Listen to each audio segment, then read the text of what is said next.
relationship mean to women? And then it also has the other half is, what does a relationship mean to men? All right, so we'll go to the ladies first. What does a relationship mean to women?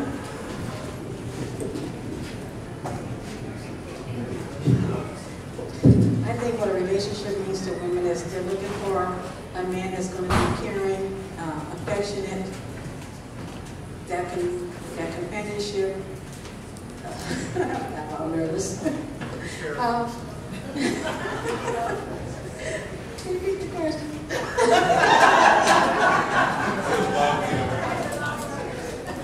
What does a relationship mean to women, and what does it mean to a man?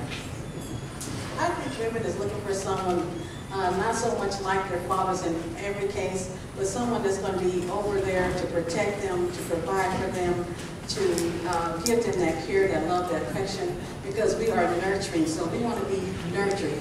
I think the man is looking for someone to provide service to them, to appreciate them, to let them know that they're needed and they're wanted. And if we do that, if we speak those love languages and if we provide that, then I think we'll have a happy relationship, because one we're nurturing, one you guys are protecting. All right, thank you. And we're throwing that same question to our gentlemen. Do we have a volunteer or a pick of who will answer that question? No one wants to answer the question? Oh. Okay. Okay, I do have an opinion about what a relationship means to men, right? So it does vary, but for some men, a relationship might be synonymous with restriction, right? So that means that to a man, when you're in a relationship, you have to really want to be in it, because there is a fear that men have that you might not be able to do certain things that you used to do, go certain places that you used to go, and you have to adopt a more mature state of being in a relationship, because as you mentioned, women are expecting more mature type behaviors and things in the way of being a provider and a nurturer and providing that security, right? So men have to be prepared for that. So that is, I think, what men think about, at least initially, when they are considering entering into a relationship, when they think about a relationship. Acknowledging that, yeah, you need to be committed and you have to really want to be in it. Apparently there's an age difference, because I'm the oldest cat up here probably. Since I want the same thing you want. There is absolutely no difference. I want the security, I want the peace, I want the calmness. I'm seeking that also.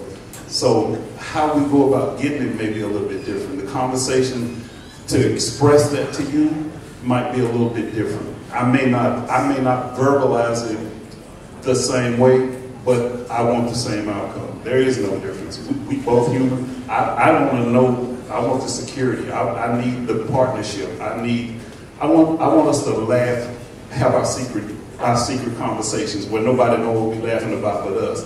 Those are the kind of things that I, as a 62-year-old, look for now in relationships.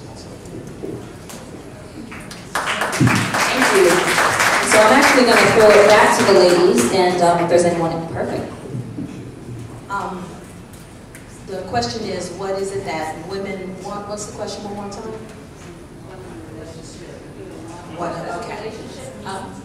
What does it mean to a woman?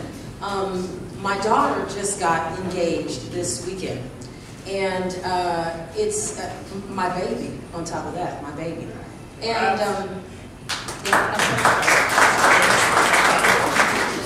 long talks with my daughter. She's the only girl in our family, and what she wants is, at 21 years old, what she wants is not to be a single mom.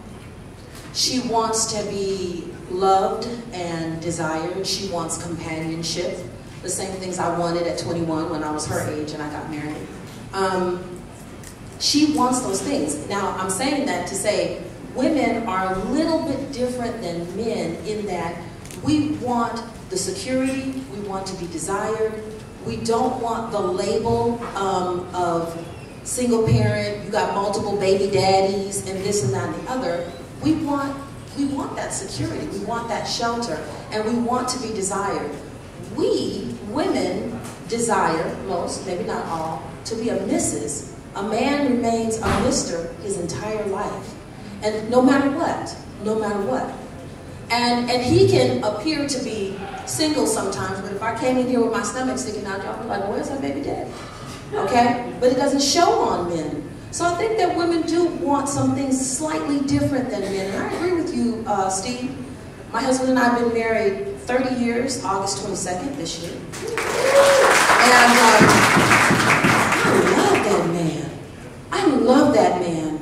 I wish he was here tonight, but he has to be at work at 2:30 in the morning.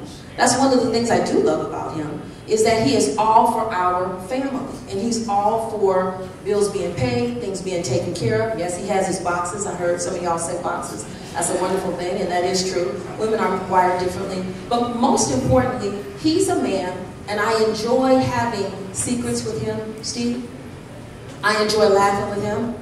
I enjoy picking up some of his habits and some of the things that he likes and wants to try. I want to try those things with him. I always want to be his girlfriend, but I am super proud to be his wife. I'm proud to be his missus. I don't want to be his side chick. I don't want to be his baby mama. I want to be his wife. And that's the difference. We want, I think, and I'm only speaking for me, but I'm saying I think women want that elevation.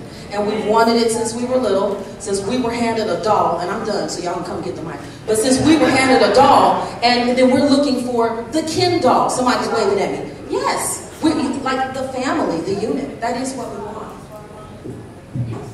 Okay, thank you. Let's put our hands together for that response. So we're going to ask another question to the panel, and what we're going to do too, I'm going to still give 2 chances for each side. So I'll have the gentlemen do 1 response, the ladies respond, and then we'll go back until you have 2. And if you've already responded to the question, give your partners a chance to respond as well.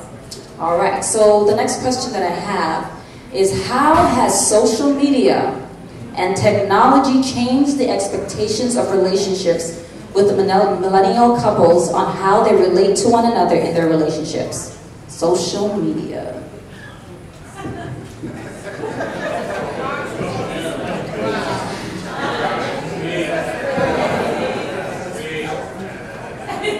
Listen, obviously I'm the youngest man on this panel, or close to it, but close to it. But honestly, if you didn't catch what I was saying before, it's the difference in the time of change. And so obviously social media wasn't big back then when you guys were married. It didn't exist. Now we're looking at this day and age, and so not even just women, men sometimes too, we're looking for that, I'm in a relationship status. Or I'm out here checked in at the Boiling Crab with my girlfriend status. Or you didn't post a picture with me. So it damages completely. Even if it's a good post, it can also damage the relationship. Only because at the same time, what you're posting, you're putting out for the world to see. And there's only certain things you should put out for the world to see in your relationship. There's certain things you're gonna say to your significant other that you wouldn't say around certain people. So there's certain things you shouldn't post on social media, and even if you aren't with a person, let's just say this, say you're single, there's certain things you shouldn't post on social media, and then when you get that response, you act like the victim. So now if you're with a significant other, you have to understand you're representing not only yourself, but that person. So whatever you guys post, whatever you say, if you're tagging, whatever, it puts a bigger target on you and that person. And so it's really different. The times have changed, and it can really damage you. So social media is really something you should not incorporate with your relationship, period. Your relationship is between you and your partner.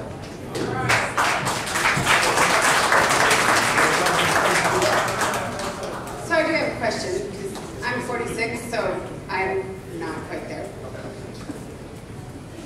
Women want to be noticed. We want you to post us on Facebook. We want you to put us in that relationship. We want to be like, yeah, that guy loves me. And you say we need to keep it off because we're representing both parties. So fix that. That was a little giggle, but I feel it. The only way you can fix something that you post is if you delete it, but even if you posted it, it's online, so it can never go away, for one. For two, you shouldn't have to use social media as a primary structure to put yourself and your relationship out there. I feel like if me and you are on the street or we're going out, people who see us together and we're genuinely together, we're together. We shouldn't have to say a picture justifies that me and you are in love. We're talking about, we're talking about the love languages. I don't think social media is used in any of that.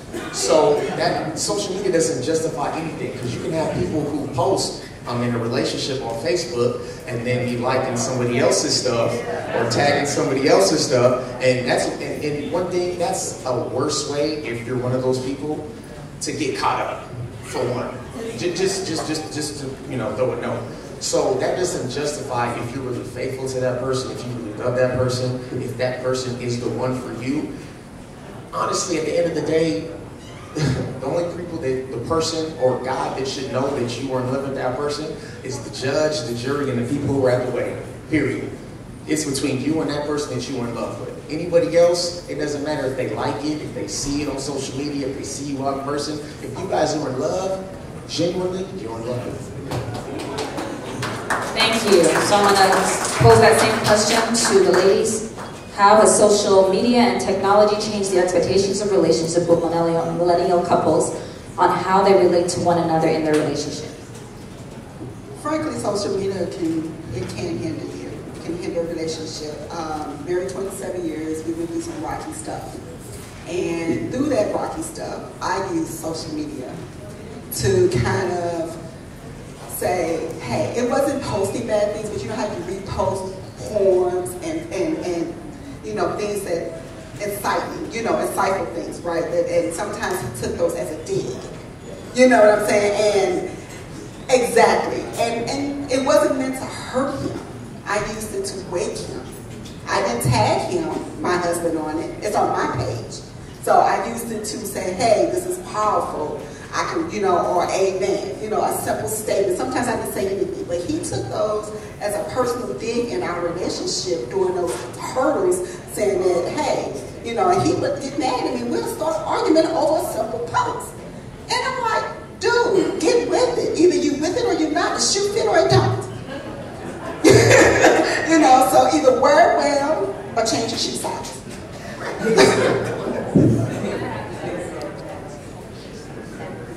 All right, gentlemen. You look younger. Thank you. It's the lotion. Man, stay away from social media, man. Leave that alone. It's just a trouble starter.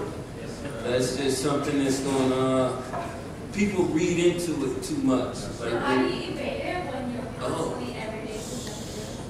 I thought I already had the question, right?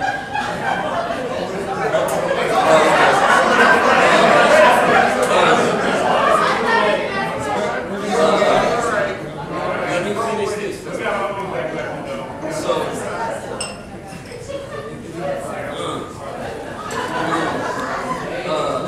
can you repeat the question? I'm sorry. The box.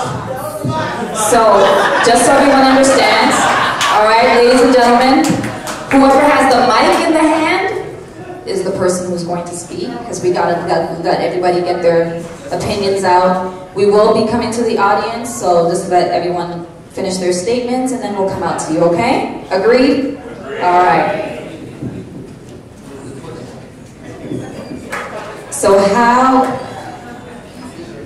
How has social media and technology changed the expectations of relationships with the millennial couples on how they relate to one another in their relationship?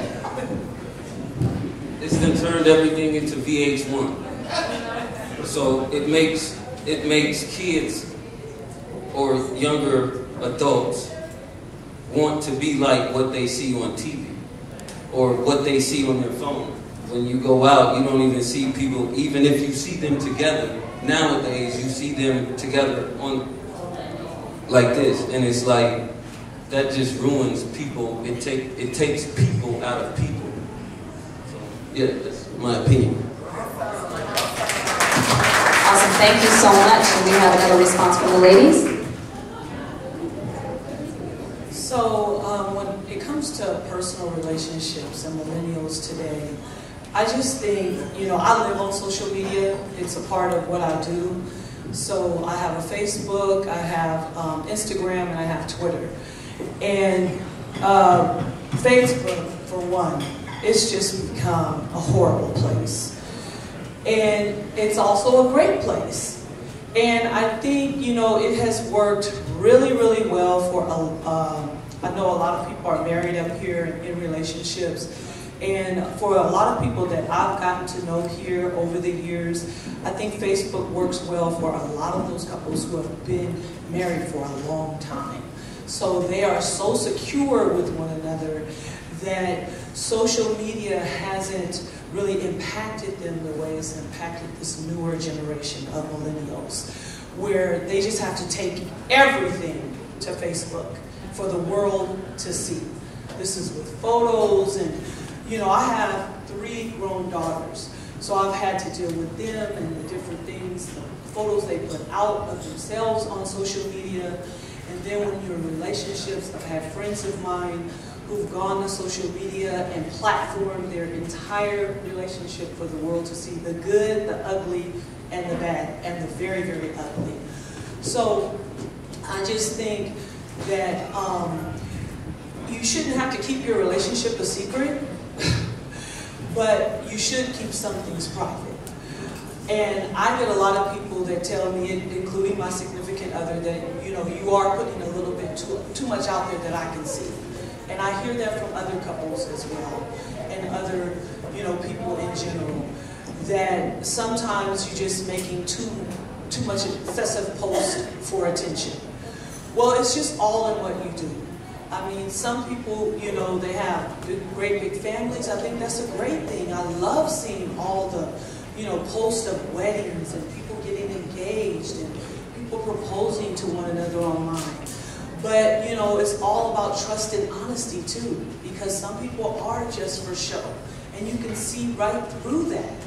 So for, my advice to millennials today, you really need to be honest with yourself, because it is a reflection upon you, and you have to deal with the consequences of whatever you put out there on social media, because it stays there forever. And people remember the bad over the good. So that's really pretty much what I have to say about social media. Thank you so much. Great responses on that question.